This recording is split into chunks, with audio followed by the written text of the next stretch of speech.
Hello, my name is Amaria Emret Aguilar Perez, and in this presentation, I'm going to explain about first languages acquisition and second languages acquisition. What is first languages acquisition?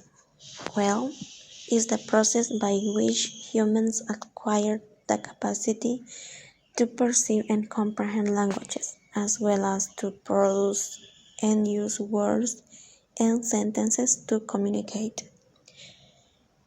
Is the ability to listen and speak a language, and that acquisition is the basis of developing other skills such as vocabulary, reading structure, among others. Also refers to infants' acquisition of their native languages. They acquire languages through a subconscious process and are unaware of grammar rules. They just pick up the languages the same way they learn how to roll over, crawl, and walk. L1 acquisition. There are several theories of languages acquisition, all of them describing how a child learns a language in the behaviorist approach, which was mainly expounded by Skinner, that languages acquisition is a process of experiences and languages is a conditioned behavior, a production of correct responses to stimuli. In the first theory is by Skinner, who tried to explain a small part of 10 foreign languages acts as a stimulus. And according to this theory, children learn languages step by step. For example, imitation and repetition, memorization and control, drilling and reinforcement. However, limitation of their behaviorist approach led to the development of nativist or innateness theory. The main figure in this theory is Noam Chomsky, which originally theorized that children are born with an innate capacity to learn languages. And according to this theory, the languages acquisition device in children's brains allows them to deduce the structure and modify the theory of universal grammar, a set of innate principles common to all languages. And the third theory is cognitive theory by Jean Piaget, places acquisition of languages within the context of a child's mental or cognitive development.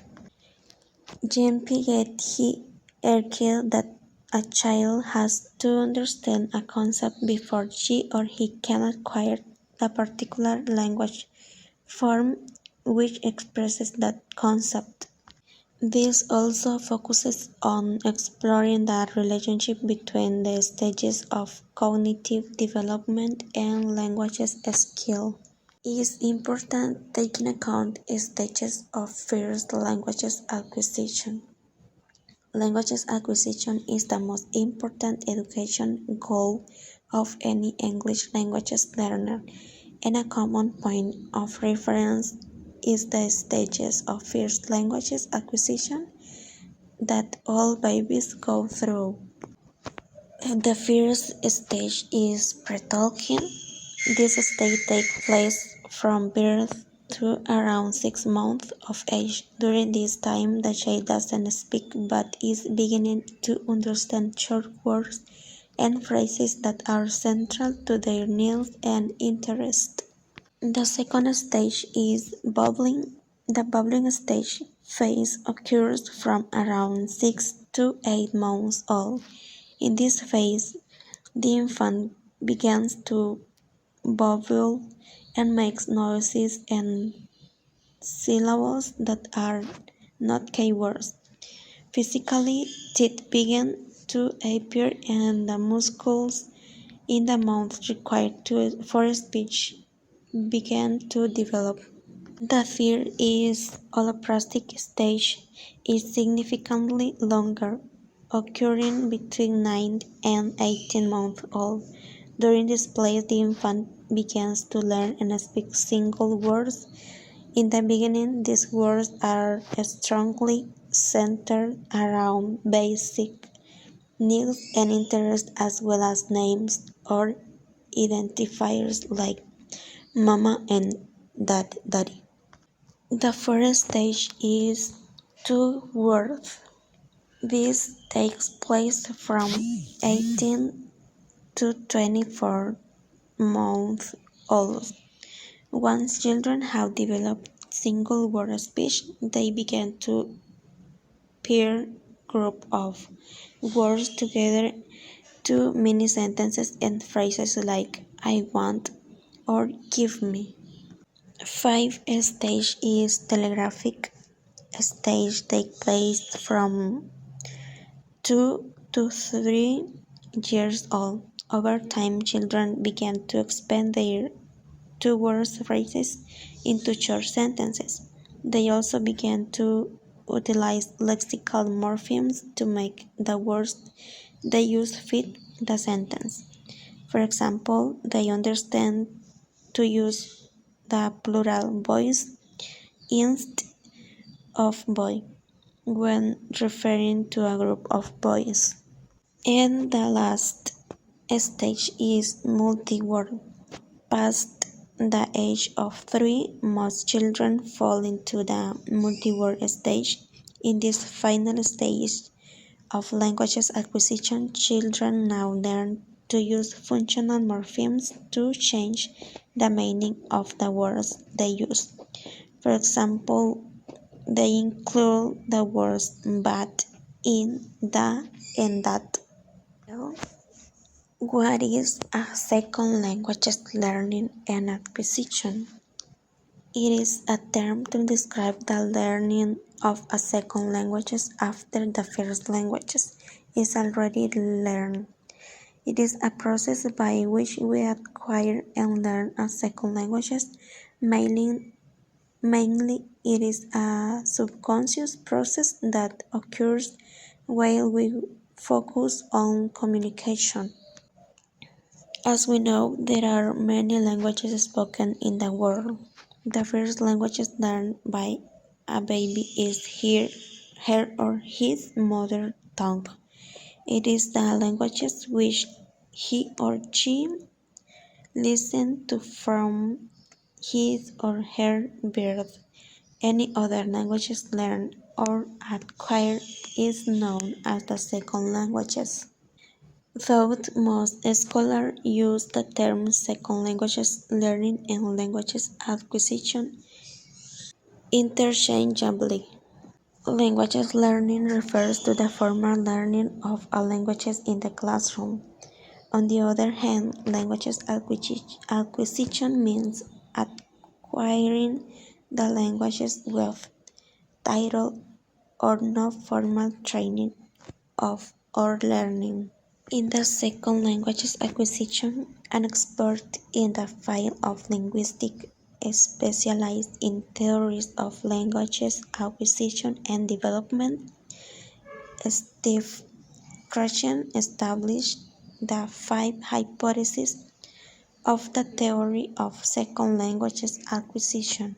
There are 5 hypotheses of Krashen's theory of second language acquisition. This theory consists of 5 main hypotheses that are acquisition learning, monitor, natural order, input, and affective filter. In acquisition learning hypothesis, according to Krashen, there are 2 independent systems of foreign languages performance. In first is languages acquisition, that the product of subconscious process is very similar to the process children languages undergo when they acquire their first languages. It requires mindful interaction in the target languages, that is natural communication, concentration in the communication act, and inductive approach. Here, speakers are concentrated in the form of their utterances, but in the communicative act. In languages learning, it is the product of formal instructions, so it is a conscious process which results in conscious knowledge about the languages, for example, knowledge of grammar rules. In monitor hypothesis, it explains the relationship between acquisition and learning. This defines the influence of the latter in the former. This monitor acts in the planning, editing, and correcting function where three specific conditions are met. The conditions are time, focus on form, and knowledge of the rules. According to Krashen, the role of the monitor is minor, being used only to correct deviations from normal speech and to give speech a more polished appearance. In input hypothesis, the learner improves and progresses along the natural order when someone receives second language's input, that is one step beyond his or her current stage of linguistic competence. In natural order hypothesis, Christians believe that the acquisition of grammatical structure follows a predictable natural order. And the last, affective filter hypothesis. Christians believe there are a number of affective variables that play a role in second language acquisition. These variables include motivation, self-confidence, and anxiety. The emotions of the learner can either interfere or help with their language acquisition. Krashen claims that learners with high motivation, self-confidence, a good self-image, and a low level of anxiety are better equipped for success in second languages acquisition. In negative emotions such as low motivation, anxiety, and low self-esteem create a filter that prevents comprehensible input. Stages of second languages acquisition. According to the linguistic Stephen Krashen, second languages acquisition occurs in 5 stages. Divides the process of second languages acquisition into 5 stages. The first is reproduction. At this stage, learners learn terms of the new language and practice them. The second is early production, in which learners can speak in short phrases of one or two phrases. They also collect new words.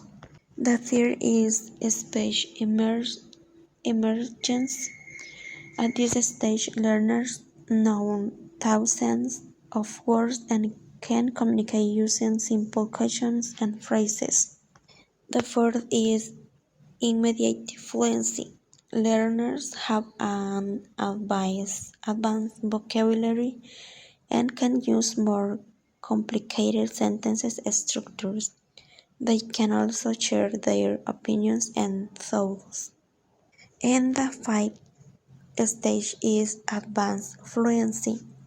By this stage, learners will finally have several years of experiences and can function at a level close of native speakers. Between first languages and second languages acquisition is that the first languages acquisition doesn't require explicit instructions or education, and the second languages acquisition requires explicit instructions and education.